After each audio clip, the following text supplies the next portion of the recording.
Okay, folks, so we're going to start now looking at our reactions for our carboxylic acid derivatives. Now, it's safe to say that our structure is a major factor into what's driving the reactions.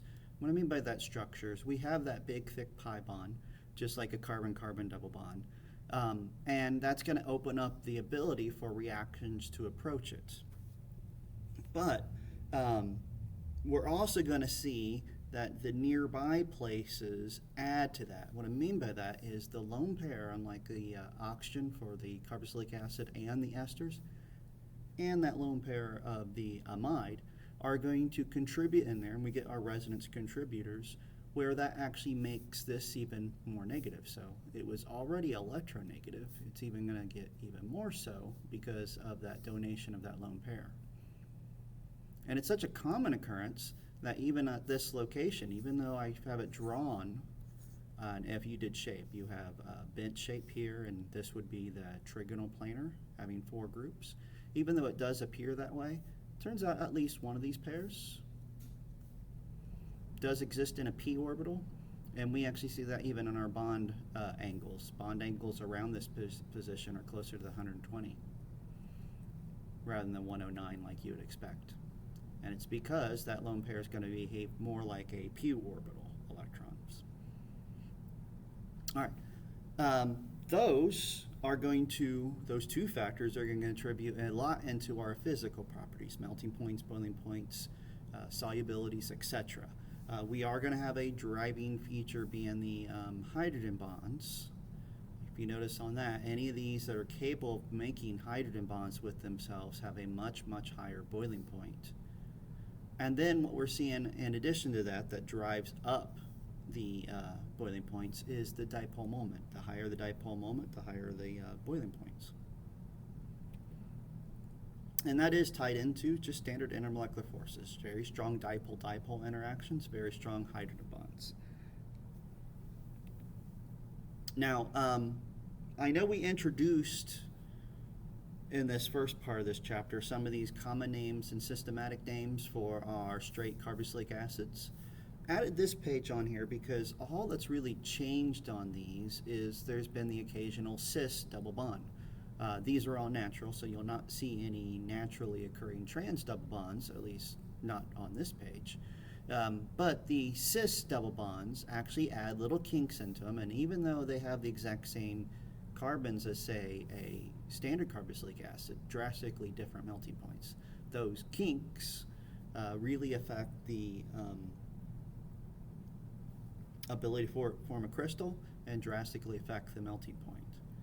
Now, in the nutritional world or the cooking world, we actually end up labeling most of these as fats and most of these as oils. And technically, the only difference between a fat and an oil in nutrition is the melting point. Fats are solids at room temperature, and oils are liquids at room temperature. And the biggest difference between them is most of our oils have double bonds in them at various different locations. All right, now reactivity-wise, the shape of our carbonyl complexes is a driving factor to why the reactions are feasible, but the electron imbalance is the bigger reaction. So the electronegativity difference between a carbon and oxygen naturally create a electrophilic side and a nucleophilic side, and we're just going to expand on that and see that that's the driving factor in the reaction. What I mean by that, a lot of times we see something like this happen with a nucleophile. A particular nucleophile will come in and do a backside attack to that carbon, which is electrophilic. That forces these electrons to come up, and we end up forming this tetrahedral intermediate. Now, this oxygen is clearly not stable that way, so it's almost immediately want to push down its electrons. But in a good situation or a situation that might help us, might find that the Y group, whatever that nucleophile was, that was originally attached, is a better leaving group. And if it does, you have successfully replaced a nucleophile with a nucleophile. So it's kind of like an SN2 type substitution, and that is a guiding principle in the fact that we have good and bad nucleophiles.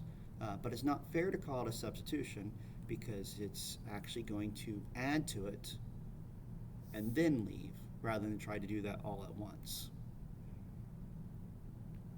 All right, now basic natures of the nucleophile is driving this. This is why I actually drew that connection to substitution, SN2, because we see a lot of the same rules apply on SN2 on what makes a good leaving group versus a bad leaving group. Now, we don't have the versatility of a standard SN2. There's not a lot of nucleophiles we can put on the back, and there's not a lot of nucleophiles we can start here by comparison. But it is the same type of thing. We're looking for a good nucleophile to leave. All right, now what we're showing here is just that same mechanism twice, but we're talking about it in a slightly different way just to draw attention to it. So we have our nucleophile coming in here, and it does form this tetrahedral arrangement. All right, so there's our addition. The next step is going to be an elimination, but our goal elimination is to kick off the nucleophile of choice. All right, but what guides that? It's actually the strength of these nucleophiles, because we actually we can think at this point we have a little competing reaction. We can kick off the nucleophile we want and make the product that we desire.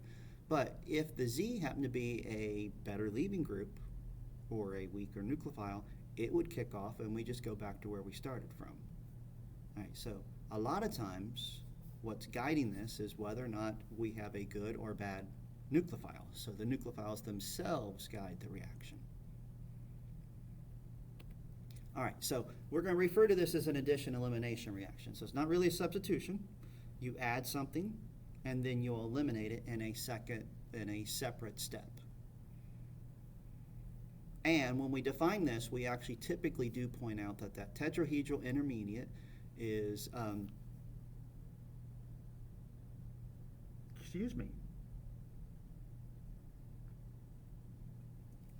it is actually part of it. So we actually mentioned that that tetrahedral intermediate is something we're going to make. All right. What makes a good leaving group? Well, it's the same type of thing as we've seen before. All right, so our main nucleophile or carbonyl compounds we're focusing on this chapter right along here, and our leaving group is just what we'd break off. And ages ago we said, well, if we knew the pKa of the acid of that leaving group, we'd have a general idea of how they relate, and that's what they're showing here. Our relative pKa's show us that we have a good leaving group and we have a bad leaving group. Good, bad. And we always in the past actually were able to something like this. If we know which one of the nucleophiles is our weakest based, we know which one's going to be our most reactive, because they actually relate to one another. All right, so this does mean that we're going to have a lot of versatility with our acyl chlorides. They're going to be the most reactive towards this substitution. So what that means is almost any nucleophile we could possibly think of is going to go in there, and the chlorine is going to be a much better leaving group. And we could actually take that the other way. So here's where we're showing it. This goes in here and attacks, this leaves, and we get that final product. But in this case, if the chlorine were to attack and form that tetrahedral intermediate, it's actually much more likely that the chlorine would get kicked off, because the chlorine's a better leaving group, so we get no reaction. All right, now the reaction diagrams actually do show what's going on here to actually put into play to a degree. And what we're going to show here is, let's see, so since this is showing a very stable carbonyl compound and a less stable, what we kind of have is the middle of the road here is kind of like the carboxylic acid or the esters. So I'm just going to decide that they're the carboxylic acids. And I'll make this one an ester, just so, because they are relatively the same level. All right. More stable carbonyl is something like the amides. And less stable, I said less stable, but I wrote the amides here. This is the amides. And this one over here is our acid chlorides.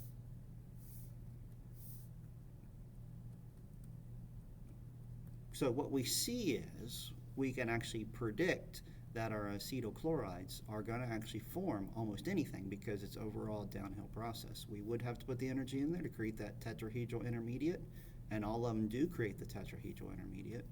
But whether we can go forward or backwards really depends on what we started with and what we're going to end up with. All right, so let's think about this mechanism and what we're going to have to deal with. Now, we're going to find that the mechanisms on all of these look generally the same in the sense that they're always going to form a tetrahedral intermediate. So we're not defining our carbonyl compound. We're just saying, all right, we're going to have a nucleophile come in and attack. The nucleophile always does a backside attack to the carbonyl, and we always end up with this tetrahedral intermediate. And then as long as the Y is a good leaving group, it will get kicked off. But that's why they're showing this two-way arrows, because there is a chance that instead of kicking off the Y, maybe this would get kicked off. And if that gets kicked off, you go backwards to your original starting thing. All right, so these arrows are really controlled, the equilibrium arrows are really controlled by which is the better leaving group. And then the last little thing that we notice, see how this particular nucleophile is charged? When it's charged, you end up with a charged intermediate, and when that final product still has a charge to it. But not all nucleophiles are negatively charged. Sometimes we have neutral nucleophiles. We're going to see a very similar mechanism, just has one more additional step. So our nucleophile still does a backside attack, but before we can go on with it, our tetrahedral intermediate, or the one of the two tetrahedral intermediates, needs to be somewhat neutralized. So something that can take off that extra proton does so, and we get this doubly charged tetrahedral intermediate to be just the negative charge, just like the one on the previous slide, and then we go ahead and eliminate. But again, bunch of equilibrium arrows. That's going to give us some issues that we have to deal with as we build this up. All right, so let's go with some reactions that are actually a little bit more straightforward, and that is the acetyl chlorides. Now, the reason I say these are straightforward is we would predict all of these to be very easy because the Cl is technically a good leaving group. Now, if you do notice, I don't have Cl floating around, and that's because all of these are neutral species. And when you start with a neutral species, you're going to end up essentially losing an H. When you actually make that new bond, that H ends up with the Cl gets kicked off. All right, one more thing. We're going to see there's a 2 here. We're going to see why that is in just a second. All right, so let's look at the actual general mechanism for any one of these. So the neutral nucleophile does a backside attack, and it goes on intact. And then something comes in there and removes that extra proton. It just needs to be something with a lone pair. So it could have been another alcohol. It could be a chlorine from later on, but something will remove that. Once it's removed, we have a charged tetrahedral, negatively charged tetrahedral, and the chlorine gets eliminated, making our final product.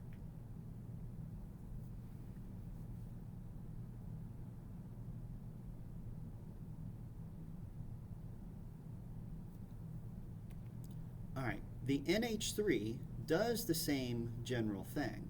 Matter of fact, I think it might be easier if I come back to this page and just write it as NH2H. And even think about this being an NH2, and that's the H, and the H gets picked off. And so there's an H floating around here, and there's a Cl, HCl. All right, let's think about HCl when we're all done. So if there's HCl floating around and there's still some NH3 floating around, well, that's just going to be an acid-base reaction. So as soon as this mechanism finishes and you create this acidic HCl, some of that's going to come back and immediately attack some of your original starting ingredient. So what we see happen instead, or maybe think of it this way, some of this NH3 needs to be used to actually counterbalance all this HCl that's moved. So you get an equivalent of NH3 and a second equivalent. And that's why there's 2 equivalents. Now you will sometimes see, go back up to this, mark this out, you will sometimes, our book doesn't really do it too often, but you will sometimes see them write the final ingredients along with the original NH2, just like that, and then you'll see them write HCl, because they're saying that those things go together and neutralize. It's a very weird way to draw it, but that actually does happen some. All right. Esters are not necessarily going to have nice single direction arrows. And that really is because the carboxylic acid and the ester are almost equally reactive. These reactions are pretty much equilibriums always as they're written. All right, let's see if we can make sense out of this by looking at the mechanism. And this mechanism is a little bit more complex. Still does the same basic things. All right, it turns out this esters and even carboxylic acid, a weak or a non-charged nucleophile is just not strong enough to go in there and attack it on its own. So we need to make this location a little bit more electrophilic. So the very first thing that actually happens is the oxygen from the carbonyl does attack an acid or something with a proton and charges that oxygen.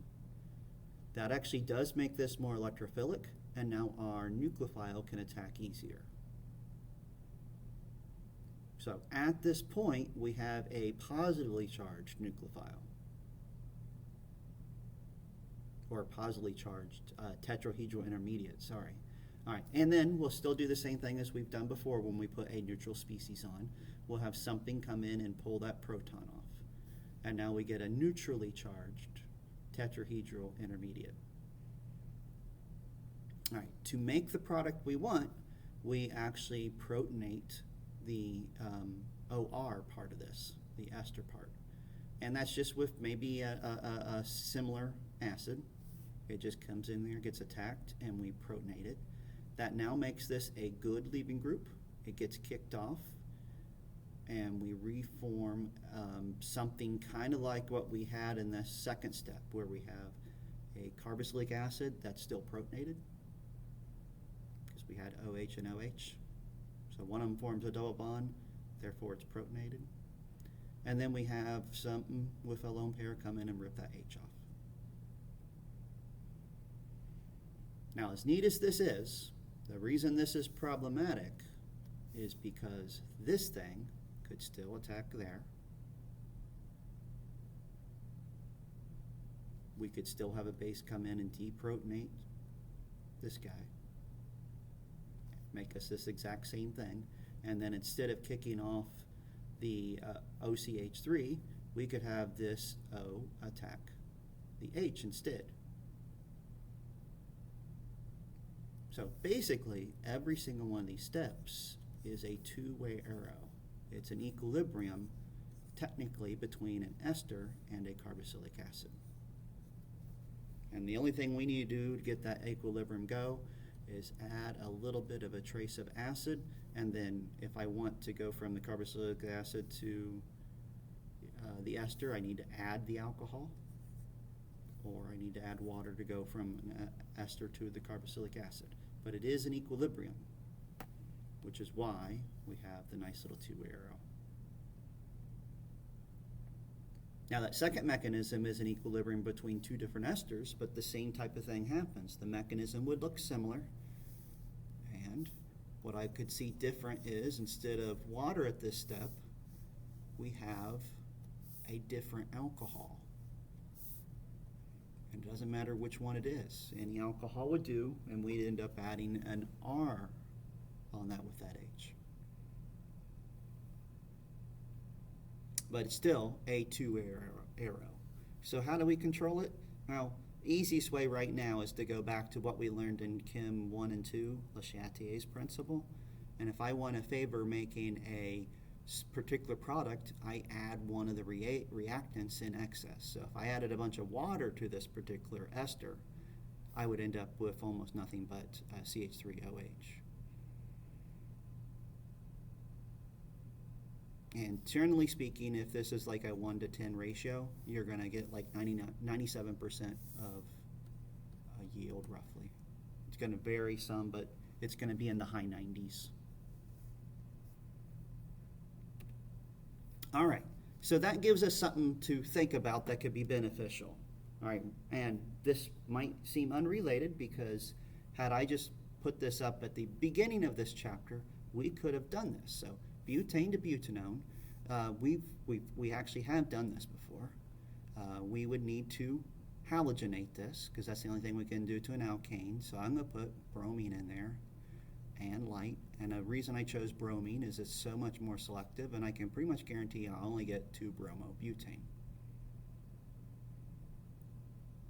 And then I just need to do a substitution. So throw in some OH, and I could get 2-butanol.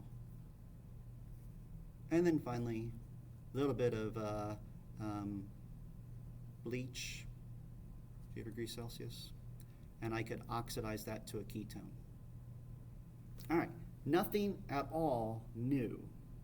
The only problem is, technically, this step right here, this SN2 substitution reaction to a secondary alkyl halide, if we think back to what we know about SN2, when you have secondaries, you also get the possibility of elimination products. And it could be that one, or this one, and even less common, this one. So we have 3 elimination products that are going to be competing with this. All right, that being said, this is probably not the best way to do this if we were expecting high yields. All right, but have we learned something new right now? Yeah, we have. We're not going to do this step because we're going to eliminate these possibilities. We're going to make this happen in 2 steps. So, what I mean by 2 steps? Instead of doing a substitution with OH, which I didn't mean to erase all of that. Go back to red because that's still the same. Ugh.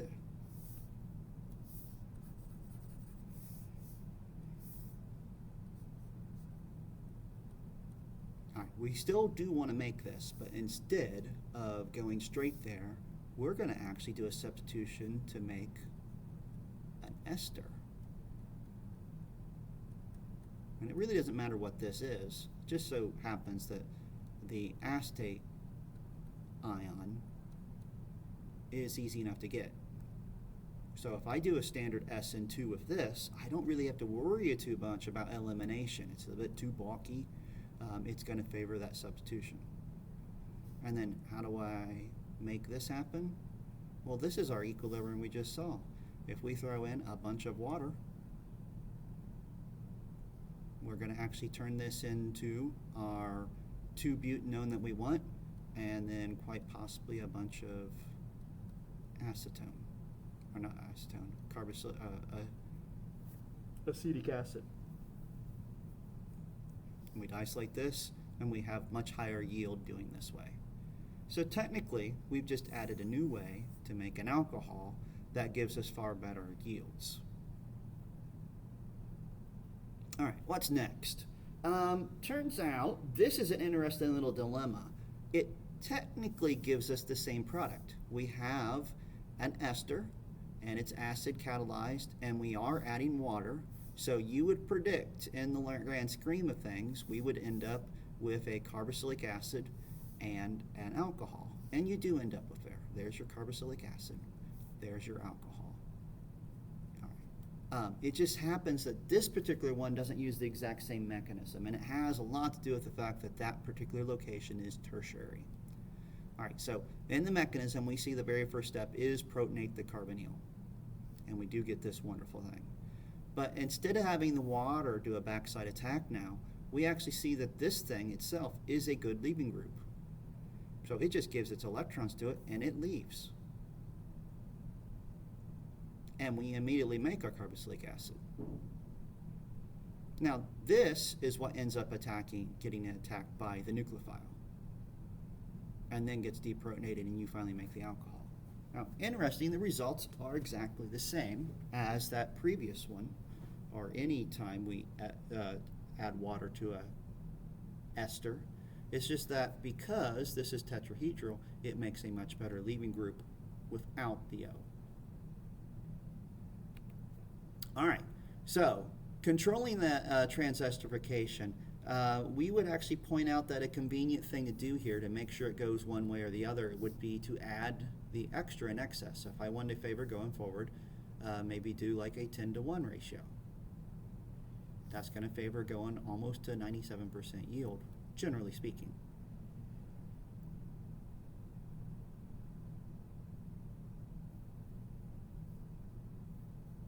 Now, if I keep them at the same ratio, you tend to form just a more stable product. The book does point out that that tends to be the favoring the side where there is more complexity on the ester, but in the real world we find out that's not necessarily the best argument to take. This really is one that chemical engineers probably will end up individually testing to find out which is favored in the equilibrium. All right, but there is something we can do on the ester to carboxylic acid to really help us.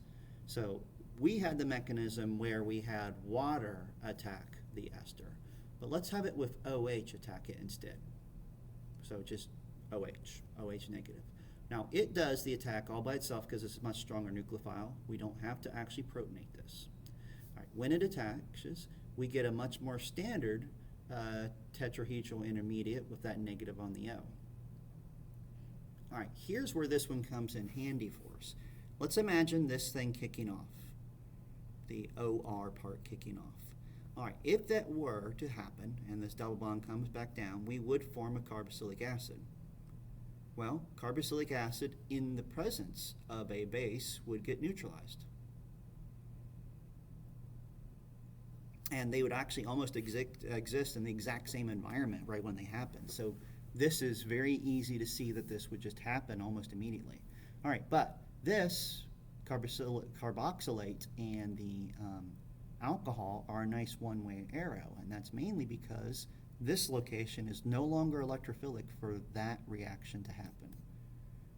And we can basically see that that happens all the time. The carboxylates are very non-reactive very non-reactive carboxylic acid derivatives, and it's simply because you can't easily kick off an O-2. They're just not stable enough. All right, now what we have to worry about here is this negative charged species might get some of the water float around in there and get neutralized. All right, but fortunately for us, there's nothing that this thing can do easily other than react with the OH that's in excess and go back. But the beauty of this idea, because of these two one-way arrows, as long as you put straight OH in there, OH negative with your ester, you're going to get nothing but, eventually, the carboxylic acid itself. You'll start as a carboxylate, you'd have to actually protonate that later. But it's nice one-way arrows throughout there, so you get a single product. All right. Excuse me. So, to summarize, on our esters to carboxylic acids, if you use water and acid, you get an equilibrium and totally reversible. If you use water but you put in NaOH in addition to it, you get a nice one-way arrow. And the higher the concentration of this, overall, slightly faster it goes. All right, now, something that we can actually view now, something that's kind of interesting to prove the mechanism and to see what's going on, is start to tag our oxygens with O18s. Now, O18s are not naturally found in abundance, so we do actually make them nuclear chemistry, and you can tag them easily, and a mass spec could show them up. Now, where this comes in handy is if we were to tag the carbonyl and actually just do that base-promoted hydrolysis, we would actually see that that O18 ends up in almost every single location, even where this appears to be an oxygen.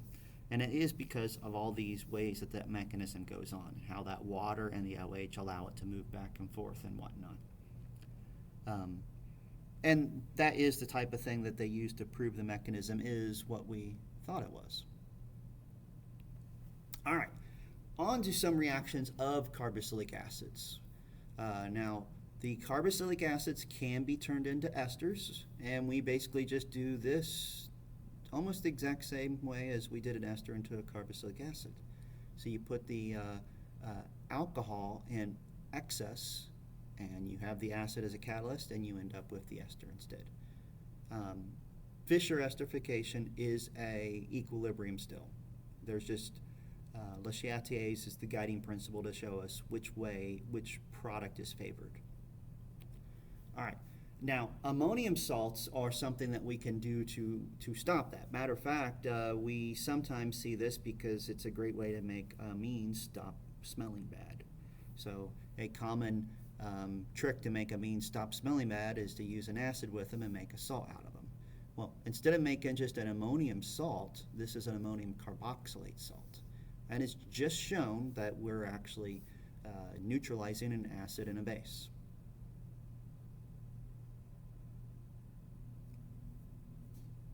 Now, reason we might want to do this in the chem lab is it turns out if you take one of those ammonium carboxylate salts and heat it up to around 200 degrees Celsius, you do cook off of water, and this water comes from just generally this area right here, and our end ends up attached to the carbonyl, and you make an amide.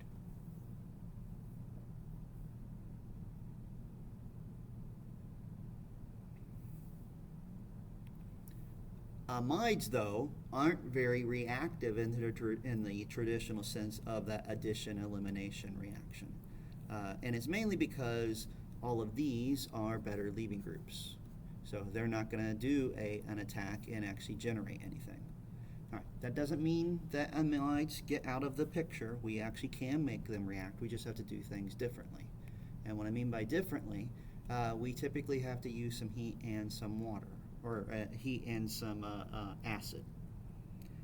And if we look at the mechanism, we'll see what's changed. So what's going to happen now is we are going to do that first step, and matter of the first two and even the first three look very similar. So we have the oxygen get from the carbonyl attack a proton from an acid, allowing the weak nucleophile or the neutral nucleophile to do a backside attack to the carbonyl, and we end up with that charged intermediate, and we'll have a base come in there and pull it out. All right, so this looks very similar to what we saw for our hydrolysis of esters. All right, what we're going to do differently now is to get this NH3 to leave easier, we are going to protonate it and turn it into an NH3.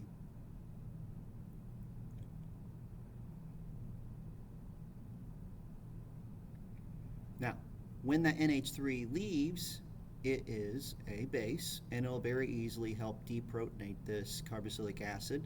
And if we get to this point, it's a one-way reaction. All right, so that's kind of nice. And if I back up, I saw this and it said no reaction. Well, that's not entirely true. If we actually use an acid at some heat, we have a bunch of equilibriums, but where that heat's going to help us is once we made it to this point, it's one way here. So the overall process is not an equilibrium. Once we get to this point, if we finally make our carboxylic acid and the NH4 is not going to be able to do a backside attack. So that last step is non-reversible. So we can indeed make a carboxylic acid from an amide.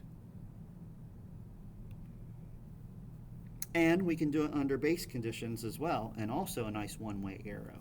So the OH does do a backside attack all by itself, makes this intermediate. And if we imagine the NH2 getting kicked off, which obviously would be very difficult because it's an NH2 minus, but it's such a strong base that it's immediately going to react with that acid that you just made, the carboxylic acid, and deprotonate it, make a carboxylate, and then you have the NH3. And on this one, under the base promoted, if we were to allow that base to rip off another H and get this wonderful thing, that's going to allow that NH2 to get kicked off a lot easier, because this thing is now so much more negatively charged. And when it gets kicked off, it's just going to bump into anything that's floating around that it can protonate it. Water's a great example, and make NH3, and then you get the OH back.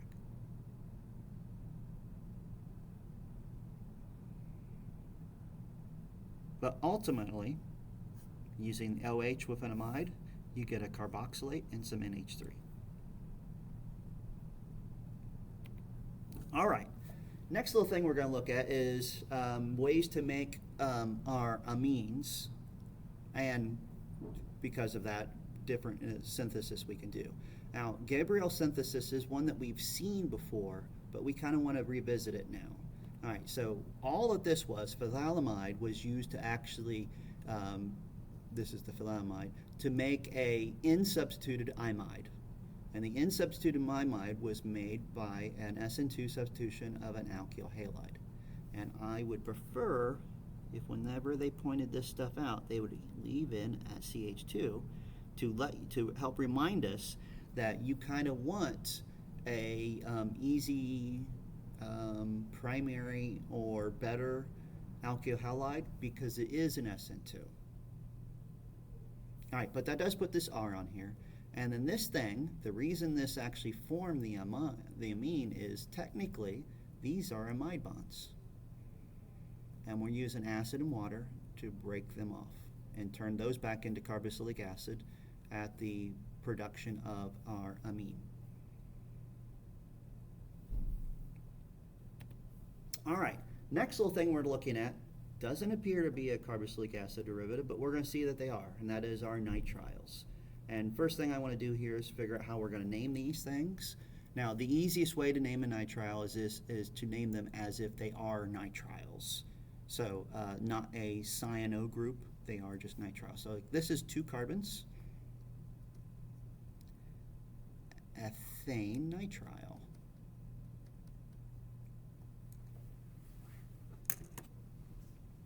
Excuse me. Now that next one is a benzene ring with a nitrile on it. And there are the common name that's much more used is just benzo nitrile. But technically benzene carbo nitrile is also allowable. Now, neither one of these did I number it, and that's mainly because there was no need on these numbers. But on this location, I will have to number it because I have the nitrile here, and then I have a bunch of carbons, and I have at least a substituent, and that's what we're going to call that. All right, when we number nitriles, the carbon with the triple bond is the number 1. So this is a hexane nitrile and a methyl in the 5th position.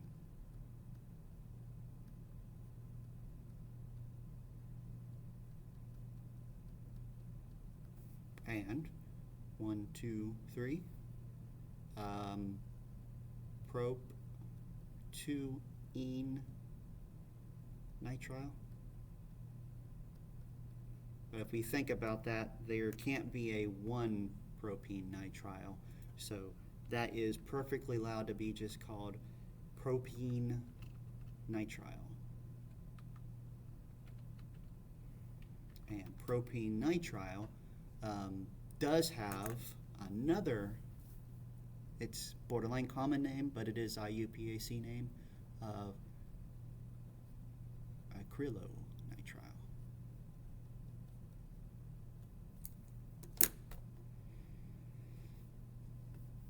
All right, how do we make these? Well, by far the easiest way to make a nitrile is by SN2 of an alkyl halide, because CN, negative ion, is a great nucleophile. It will easily just do a nice little backside attack. All right, but we actually can also make this from carboxylic acids. So if you have a carboxylic acid and you turn it into an amide, and then actually take that amide and react it with thionyl chloride, you will get a nitrile out of it. Nice little single step, and you can make your nitrile. And this is borderline why this is starting to be included in our carboxylic acid derivatives. All right, a mechanism of that is actually kind of predictable if we go back and look at how thionyl chlorides worked in the past, because technically the thionyl chloride does react like electrophilic on that, and we do actually make a complex on an O. And if you go back to the alcohols chapter, you see that's the same type of thing happens with our alcohols. All right, but that allows for this little complex to form, and we actually can now deprotonate our amine, and when we actually move it even more, it deprotonates it again and makes the triple bond. So it kind of eliminates the carbonyl. All right, now reactions of nitriles definitely are carboxylic acid-like, because if I take a nitrile, put it in with water and HCl, I get carboxylic acid. Almost exactly what would happen if we had an amide. And if we look at the mechanism, we'll see it's quite similar. So we do imagine that the H gets the nitrogen from the nitrile attacks an acid H, protonates it, and then we get an attack by the water or the neutral nucleophile. The neutral nucleophile does form a carboxylic acid looking thing, so it's not a tetrahedral intermediate, but it is a charged intermediate, and then we are actually just going to end up protonating our nitrogen at the top and help turn it into a good leaving group. Now, the reason this says several steps is technically once we got to this point, that's very similar to what we saw on any of our amide reactions, and technically what we're going to end up doing is just protonating this more and more to make the NH2 into a good leaving group and then kick it off.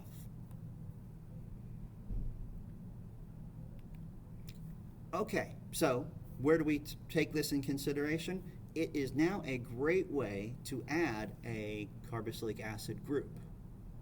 Now, we could have done that before with an alcohol, but if I had started this with an alcohol and then just overly oxidized it, I would still have just 2 carbons. So if we need to add the carboxylic acid as an entire group, so an additional carbon, you are going to use CN as that great little starting thing. So the CN goes in and it does a backside attack as an SN2, and then you use your HCl and water and heat and turn that into a carboxylic acid. All right, now we can also turn amides or nitriles into amines, and we really just do that with hydrogenation. So hydrogen in a catalyst, Raney nickel will do it, and you'll just add across all those pi bonds and put H's where they were. All right, next little functional group we're looking at is our acid anhydrides.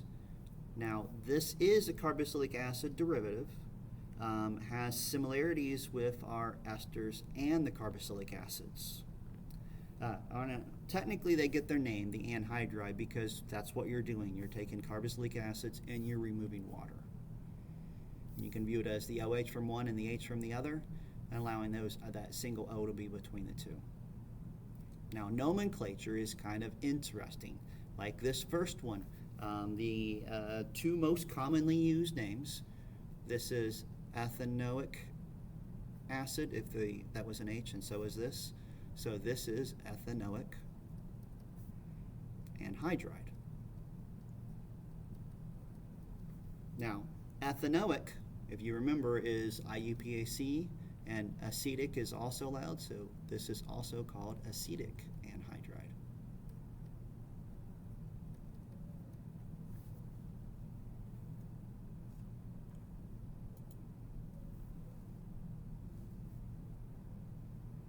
All right, now the next one there, you notice the 2 sides are different. We have ethanoic, and this would be methanoic. So that actually is an acceptable name. Ethanoic, methanoic, alphabetical order, methanoic anhydride. But because these are the simple ones, this is also known as acetic formic anhydride.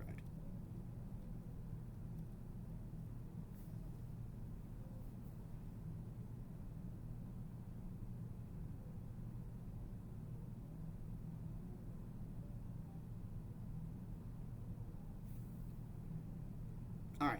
Now, technically, the anhydrides actually react very similar to the acid chlorides or the esters. They're right between there on the actual reactivity. And in the mechanism, we can see why that is. So all of these will do nice little one-way arrows where we can actually turn them into very sensible things, nice little one-way arrows, a lot like the acetyl chlorides would be. And the reason is any neutral nucleophile or even strong nucleophile will do a backside attack to one of our carbonyls and does make that charged, and we will deprotonate it, and we get a tetrahedral intermediate. But this particular tetrahedral intermediate, we have carboxylate as a leaving group, and it's an awesome leaving group. It can come off intact just like it is and be very, very stable, a lot like a chlorine would. So we see that that last little step is very favorable to kick it off.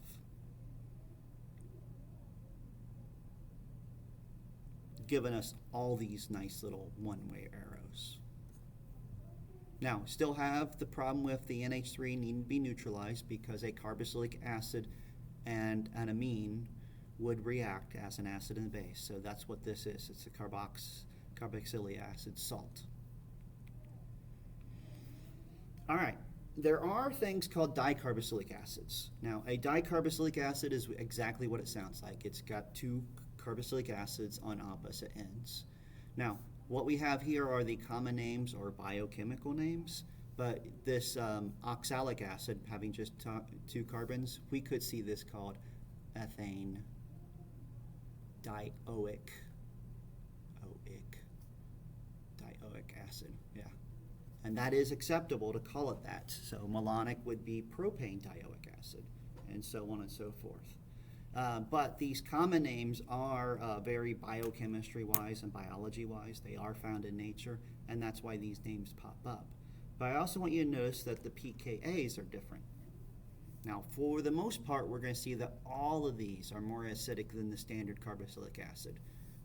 For instance, acetic acid does have a pKa of around 4.7. So these are all more acidic than acetic, but they all have two pKa's. And the biggest reason that is if you actually rip one of those H's off and make your carboxylic acid, this negative charge pulls on the entire molecule, which actually makes this OH bond stronger. So the second one's harder to remove. But that's the same thing that's happened even when we introduced this in Chem 1 and Chem 2. If you have two protonatable hydrogens and they're equivalent, once you remove one, you make the other one get held on to a lot tighter. All right, now we actually can take those dicarboxylic acids and turn them into anhydrides. So this glutaric, that's just another way of drawing this thing. They're just rotating it so the two O's that form the carboxylic acid, the OHs, are close together. Just roll it around. And if we heat this up, we make glutaric anhydride.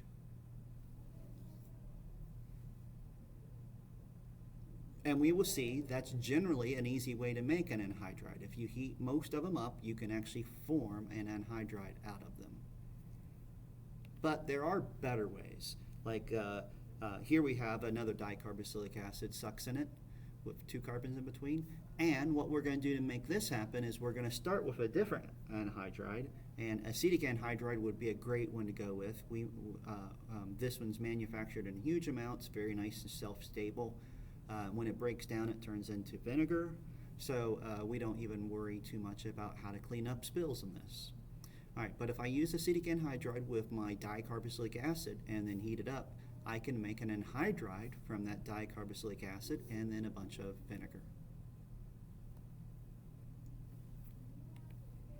We can also use this stuff called P2O5, diphosphorus pentaoxygen. And in this case, you just take some carboxylic acids. And you typically would want to use the same one, because if you try to do two different ones, you get a lot of mixtures of the different dicarboxylic acid anhydrides. So use the same one twice, and you can actually easily make this. All right, now that we have an idea of which ones we're going to make, let's talk about why we have certain ones available in the chem stock room over others. And it has a lot to do with reactivity. So we saw our carboxylic acid chlorides react with just about anything. So even moisture in the air could cause them to turn into carboxylic acids. All right, because of that, carboxylic acids are how we find most of these. But we might actually want to make the acid chlorides because they are much more useful. All right, fortunately we can do that. Well, we can't actually turn a carboxylic acid into an acid chloride using the same method. What we typically see happens is we are going to take the carboxylic acid and deprotonate it, turn it into a carboxylate. And once it's that carboxylate ion, if we treat it with thionyl or phosphorus trichloride, these are two ingredients we used in our alcohols chapter, and then heat it up, we can make our acid chlorides. And that's generally how we do this. If we have a bunch of carboxylic acids, instead of having to deal with those equilibriums or the trickiness of it, turn them into acid chlorides first, and then we can actually do just about any of our other carboxylic acid derivatives without any worry about mixtures. Now, because just mentioned that, I do want to point out that we actually could take an acetyl chloride and a carboxylate and make an anhydride. This is one that we didn't show before, but it's a great way to make an anhydride.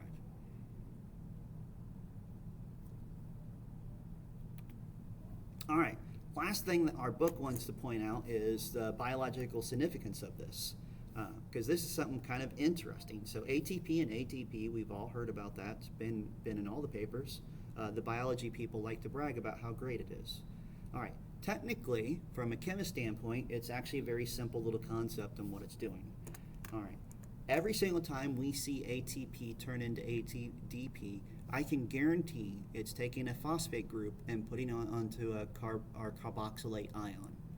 And it's mainly doing that because this guy is totally not reactive to any nucleophiles. So that's just not going to happen. But if I put a phosphate group on there, now all of a sudden, when I have a nucleophile attack, I have a good leaving group. So all the chemist sees when they see this nice little fancy ATP is they see, okay, so the phosphate's making a good leaving group. Kind of cool. All right, now summary of reactions in this chapter and mechanisms. Yeah, there's a lot of duplication, a lot of similarities in our mechanisms. They all make those tetrahedral intermediates except for the nitriles. But you actually want to actually piece this all together. Now, I have this picture. I think it came out of your textbook, and it's mostly complete because you want to figure out which one of these arrows is equilibriums and how to do each one of these.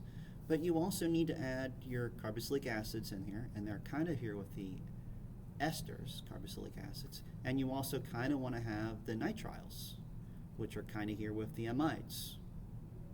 But make sure you could actually create something like this with a bunch of reaction arrows, how you actually do them, and the mechanisms are important. So this is a very thorough chapter. All right, thank you. Have a good day.